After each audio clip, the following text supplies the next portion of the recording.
Dominating in summer 2024, summer 2025 was a little bit difficult for Disney. I mean, they still had the only billion-dollar picture, but Warner Brothers really landed a bunch of punches.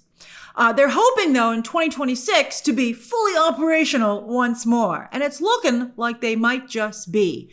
Not just at the multiplex, but also in the entertainment pop culture landscape. I'm talking conventions. Now, in summer 2025, both Marvel and DC skipped Comic-Con, which really sucked. It really sucked. There were, it was palpable, the lack of headlines coming out of Comic-Con. But for summer 2026, I mean, we'll see. But surely Kevin Feige will want to hype up Avengers Doomsday, now a December release, which means that Comic-Con is the perfect time to release a first trailer. When did the first trailer for Avatar Fire and Ash come out? Also a December release at the end of July. And hopefully with Supergirl having just hit theaters a month beforehand, in June, and Clayface on the horizon in September, as well as the Batman Part 2 already in production at that point, maybe James Gunn will be willing to do his first ever DC panel outright at Comic-Con. That's correct. You'd think for all his grandstanding, he would have done one by now. And he has been at Comic-Con for Peacemaker, but he's never done a full-on Hall H DC presentation. It's time! And that would be amazing. You would not just have Marvel versus DC, which has always been a Comic-Con fight, but you would have Kevin Feige going up against his former protege, James Gunn, at competing panels. Oh boy, would that be amazing. I mean, they could even do a panel together, which I think would be fantastic. And James Gunn would totally do it because James Gunn never met a promotional appearance that he wouldn't do. But Feige, I'm not so sure. And then, of course, D23 Expo. That's every other year, which fans find very confusing. But in 2026, it's time. And every single Disney division will present. That happens at the beginning of August. And whoo, we sure missed that bundle of news this, in 2025. It was dead in August. But that'll be a wonderful way to kick off the month in 2026. Now, there's always the thought that maybe Marvel will skip Comic-Con if they're going to present just a month or so later. Really just a few weeks later, actually. That's right. End of July to the beginning of August at D23. But they did both in 2024. And in fact, if Feige were to skip Comic-Con in 2026, well, then I think a lot of people would think he was just avoiding going head-to-head with James Gunn. I'll be covering Comic-Con, D23, and all the big movies coming out. So be sure to subscribe for my reviews, spoilers, box office breakdowns, headlines, and more to get the entire picture of everything that's going on in Tinseltown. Also, hit the like button too. All right, so let's talk now. We've talked about the conventions for summer 2026. Let's talk about the movies themselves. Now, there are still some blank spots in the schedule, but it's early days. I mean, they just moved Mortal Kombat to summer. We're going to talk about that. So a couple of these dates, of course, will fill out as we get closer. Also, Hollywood is such a mess these days. You know, you'd think something like this would be locked down a year in advance, but they're like, how do we make money? And sometimes they make, the MK2 decision was really shocking. I'm sure we have a couple of more of those in store for us before we actually get to the summer of 2026. August is particularly wide open, which is weird because you can make a lot of money in August. However, I do think that Spider-Man Brand New Day coming out at the very end of July, like literally at the end of July, is causing that problem because nobody wants to be in its wake, which is a shame because you can make a lot of money in August. And to have those first two weekends taken out would, again, as I said, be a shame. All right, but the most important summer release date is, of course, always the first weekend of May, which kicks off the season. And Disney has called dibs on that for years, typically releasing a Marvel movie here. And we found out this year that Hollywood is a little superstitious and that if the first movie of the summer, it's like Groundhog Day, if it doesn't open of over $100 million, it's a bad sign for the rest of the summer. And sure enough, Thunderbolts couldn't do it. And summer 2025 wasn't great. However, Fall Guy fell flat on its face the beginning of summer 2024. And that box office turned out, it wasn't as good as 2023, but, it was good. It was solid. Well, it's weird. It's weird because it's actually pretty much the same as 2025, but for some reason, it just seems better. Perhaps because it produced $2 billion movies instead of just one. All right, anyway, we'll see what happens. This is a superstition, as I said, not scientific evidence. But it's funny, though. You got to keep an eye on that first movie of the summer. It does set the tone. So Disney previously had Avengers Doomsday here, right? But then they moved it for, I'm sure, a bunch of reasons. Some people say it's because of Grand Theft Auto 6. Grand Theft Auto 6, they might move that release date. It's been moved a bunch of times so far, but the new Grand Theft Auto is supposed to come out towards the end of May. And some people are concerned at the havoc it might wreak on the movie schedule because it's like 100 hours of gameplay. And some people feel it might leak early, so it could really take out the entire month and part of June. We'll see. We'll see. Grand Theft Auto is that girl in the room. That's amazing. All right, so but Disney, they moved Marvel's Avengers Doomsday out of here, but they didn't want to give up the date entirely like they had to do when they moved Deadpool and Wolverine, and Fall Guy from Universal took it. So they quickly put Devil Wears Prada 2 here. Now, some of us thought that might be another Fall Guy situation where it's just not a good date for it. But then we saw the insane hype around the set photos when they started filming in New York City. This could be a Barbie-level hit that Disney has on their hands here. But, Barbie benefited significantly from being very clever counter-programming to Oppenheimer, which again was Barbie's idea. It moved on Oppenheimer. And what is, Devil Wears Prada 2 really needs its own Oppenheimer. Right now, all it has is an adult animated comedy from Ryan Reynolds. I mean, there's an all-star cast here, but that's not going to create a Barbenheimer. And then as for this adult animated movie, I mean, we'll see how it does, but it comes out like 1 month after Super Mario Brothers 2. I don't think that's a great position for it. And speaking of calling dibs on release dates, Disney once again bookends May. They've called dibs on the first weekend of summer and Memorial Day. And this year, in 2026, they'll be swapping Stitch out for Grogu. There's a team up I'd love to see. That is actually an amazing idea for a team up. And it makes a lot of sense, therefore, after Lilo and Stitch's success there, that they would put Mandalorian and Grogu here. Pedro Pascal will once again be a frontman for Disney. They've even let him take his helmet off, starring both here and in Avengers Doomsday. So, it seemed like he was a great choice out of the gate with Fantastic Four's opening weekend, but then that movie kind of fizzled. So the jury's still out on the Pedro Pascal-Disney relationship, whether or not it's going to be beneficial for them. And we'll see if Grogu finally speaks and fights. He better do something. He can't just, I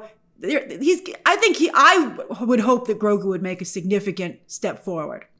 All right, this is also the Filoniverse, so expect some awesome Easter eggs to please Clone Wars and Rebels fans. They're loving the Filoniverse, but old school Star Wars fans do not. So it's been interesting. It's just yet another problem for Star Wars. But we already know that Zeb will be featured, and we're getting the live action version of Jabba the Hutt's son, voiced by the Bear's Jeremy Allen White. I really enjoy Star Wars Rebels. I thought it was a phenomenal show. So I kind of enjoy this stuff. But it does sometimes verge a little bit on gimmicky. The Mandalorian series on Disney Plus, it faltered with season 3, for sure. But Jon Favreau overall, he was behind that, but he has an amazing track record for the mouse, especially in the theatrical space. Plus, it's been 7 freaking years since the last Star Wars movie on the big screen. Hopefully that means there's some pent-up demand and forgiveness. Although the Star Wars fandom has proven to be an unforgiving group. And that means they might throw their support behind a competitor, which might be why Warner Brothers moved Mortal Kombat 2 to just 1 week earlier. Talk about a fight, right? A lot of Star Wars haters are going to tell Mortal Kombat to finish him.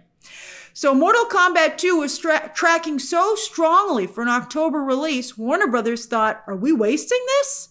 And instead decided to take a shot at not just Disney, but Star Wars. Also, their summer 2026 slate was looking a bit thin, and this gives it some serious edge. And with only a couple of movies for summer 2026, maybe that means Warner Brothers will be able to afford to really advertise Mortal Kombat 2 as it deserves to be advertised. I'm talking like Happy Meal tie-ins, product tie-ins, popcorn buckets, the whole shebang. Go full on Barbie promo on this. I don't know if they're going to go that far, but I hope that means that they can really push it. Right now, May also has 2 original films set. A James Wan produced horror movie, The Other Mommy, which is kind of like a supernatural stepmom, with Jessica Chastain. Talk about fighting against Severance's Deacon Lockman. I'm so happy to see Miss Casey getting more opportunities. And then look at the cast for Is God Is, a revenge drama where Mallory Johnson plays twin sisters looking to get revenge on the father who scarred them for life emotionally and physically. Sterling K. Brown, Vivica A. Fox, and Janelle Monáe all star. All right, so how about June? Pixar's back, baby. They always release their movies in June. Sometimes it works out like crazy. Sometimes it doesn't. But, sequels have, turned out to really be effective for them, which is ironic because before they were purchased by Disney, when they just had a distribution deal with the studio, they didn't want to make a Toy Story 2, and Disney threatened to make it without them because of the deal that they had. And so, again, as I said, ironically, all these years later, they've become a sequel factory. But some of the sequels are excellent, except Toy Story 4. I think that's definitely one of their weaker sequels. I stand by my initial review of that film.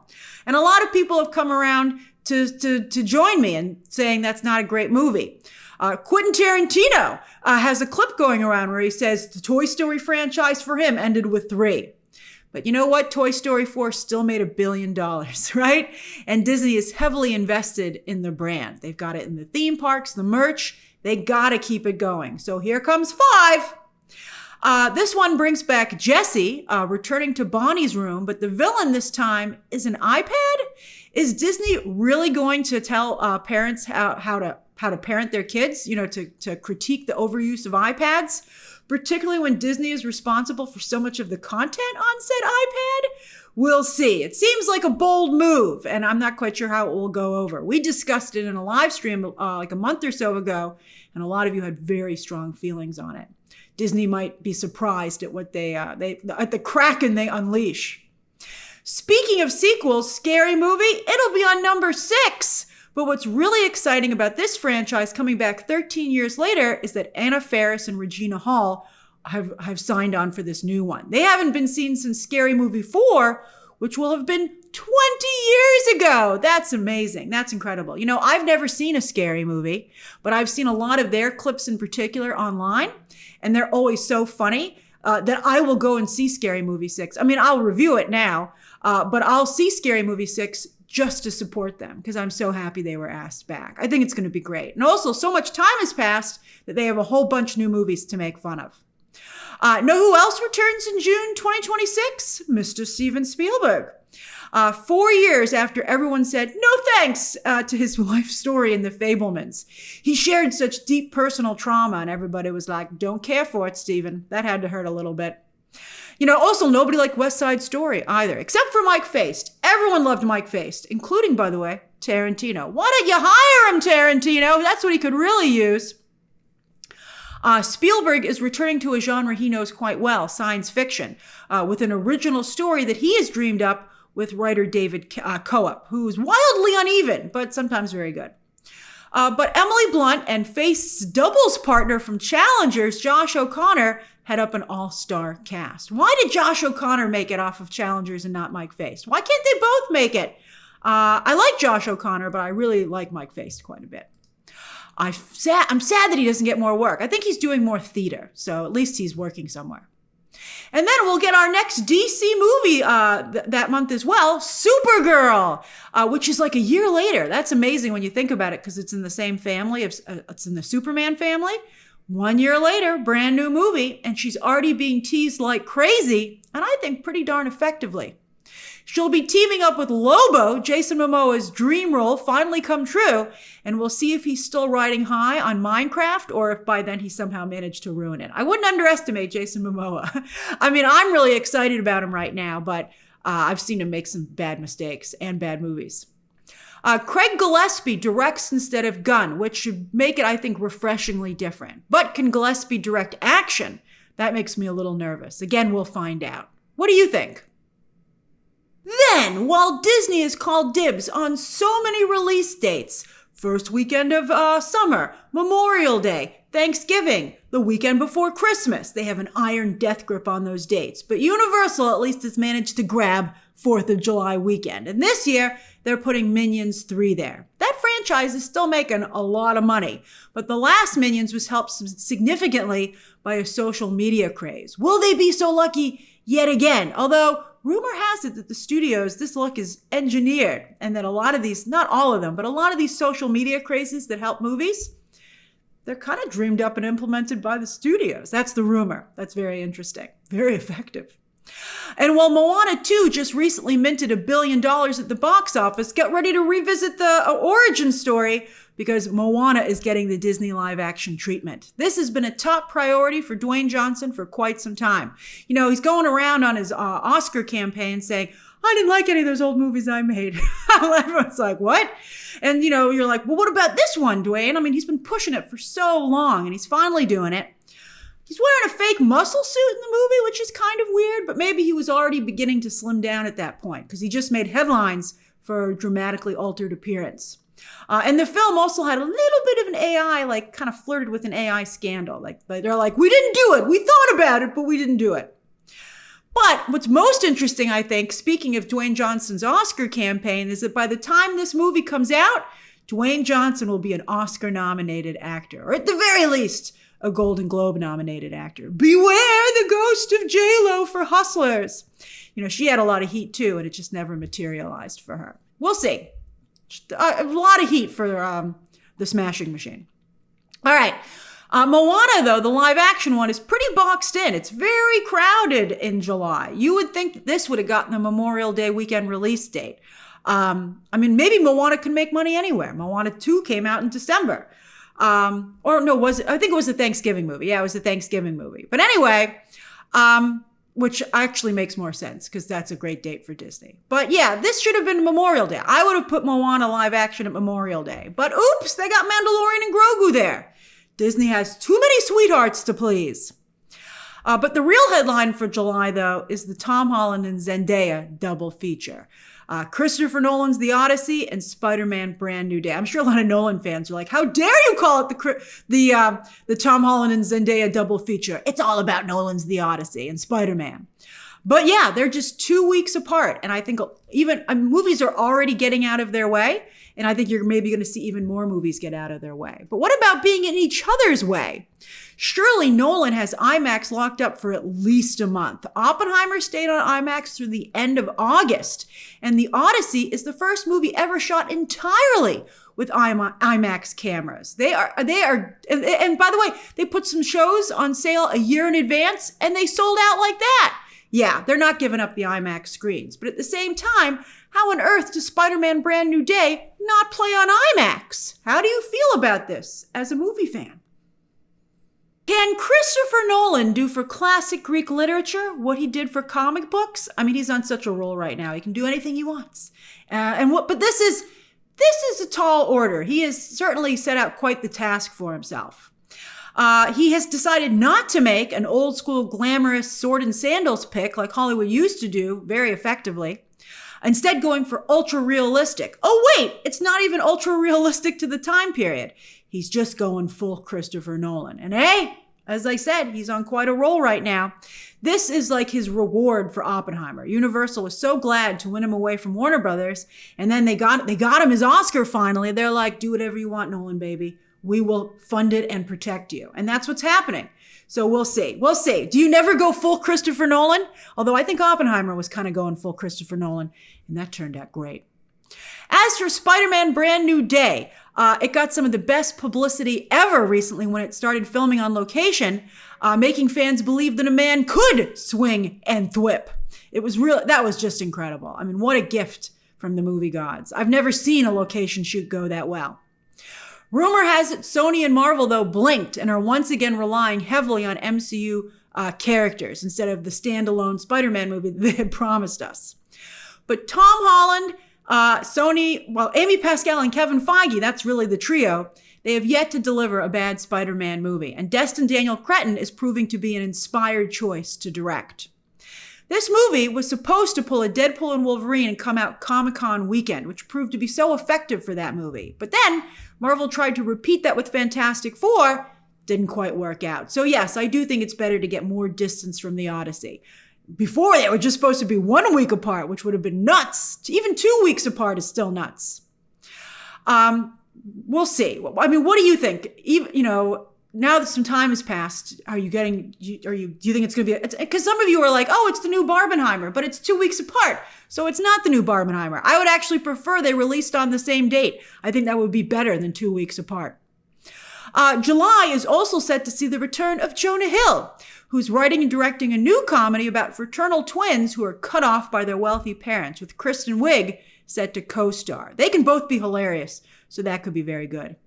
There's also going to be another Evil Dead spinoff with Wednesday's Hunter Doohan, and fans really liked the last Evil Dead franchise film. And Paw Patrol also returns to theaters, where the Dino corner of the franchise is getting its own movie. Dogs and dinosaurs, that's going to print money, as this franchise always does. Seriously, they make these movies for so little money. They do 150 to 200 million worldwide, and then I'm sure they do huge business on Paramount Plus. So, no brainer. And then, finally, what's happening in August? So as I said, a movie can make a lot of money in August, especially the first 2 weeks. But it's looking kind of slim right now, unless one of the movies we're about to go over is going to be a surprise hit like Weapons was. Although Weapons has had a lot of heat, and none of these movies do, at least not yet. You know what movie kind of has a little bit of heat? Coyote versus Acme. Ketchup Entertainment is releasing that at the very end of August. I think actually for Labor Day weekend, come to think of it. So that, I always say, why doesn't a movie take advantage of Labor Day weekend? But I don't know. I don't know if Coyote versus Acme is the right movie for that. I think that should have opened at the beginning of August. Maybe not the first weekend of August because of Spider-Man Brand New Day, but maybe the second weekend of August. I mean, we'll see. We'll see. Coyote versus Acme, because Comic-Con was so slow this past year, Coyote versus Acme took advantage of that and had a really great panel. Very creative. I hope Ketchup Entertainment continues to be that creative with the advertising. Maybe they can make some real noise after Spider-Man Brand New Day dies down for Labor Day weekend. All right, so what other movies are coming out in August? We've got One Night Only from Universal, which is like The Purge, but for premarital relations. That's right. In this world, it's illegal to have intimate relations outside of marriage, except for one night a year. Can Monica Barbaro and Callum Turner find someone at the last minute? I think if this was the scenario, people would be planning far in advance. Although maybe something crazy happens. Will Gluck feels that this is his next big hit after Anyone But You. And, that was a big hit. But this is a weird premise. It better be really funny or sexy or both. I don't know how they can sell that premise. And I don't know if those actors are strong enough. We'll see. But although, Glenn Powell and Sydney Sweeney ended up being great for Anyone But You, so maybe it's a similar combo. Then apparently this is the summer of Anne Hathaway, who will start it with The Devil Wears Prada 2 and end it with Flowervale Street, which has been held for quite some time at this point. But this is from Warner Brothers Horror, which is on quite a roll right now.